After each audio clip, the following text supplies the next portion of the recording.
According to the CDC, influenza season begins in October, spikes in December, and doesn't phase out until sometime in March. With the flu season fast approaching and the pandemic not showing any signs of ending soon, how are we supposed to tell the difference between COVID and the flu?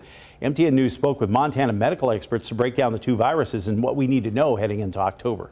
And there are a lot of unknowns. We don't know what's going to happen. Dr. Todd Wampler is the St. Peter's Health Medical Group president. He and his colleagues have been discussing the upcoming flu season for weeks.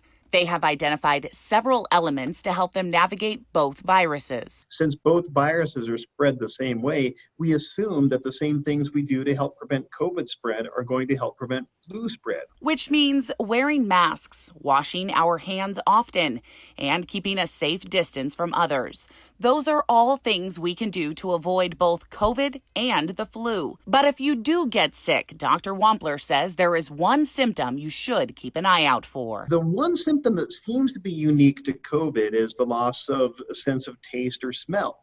Now, that doesn't happen with everybody with COVID, and occasionally it can happen with other viruses as well. But that tends to be one symptom that kind of tips us off a little bit.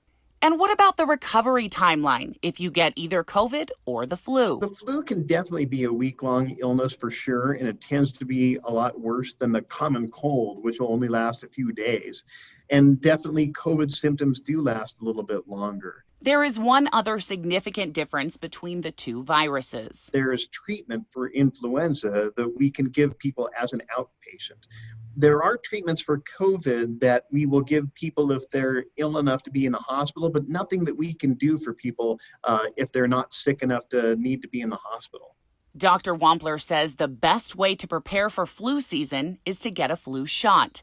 Continue practicing COVID safety measures, and remember, the only way to tell for sure whether you have one or the other is to get a test. In Helena, Jessica Nelson, MTN News.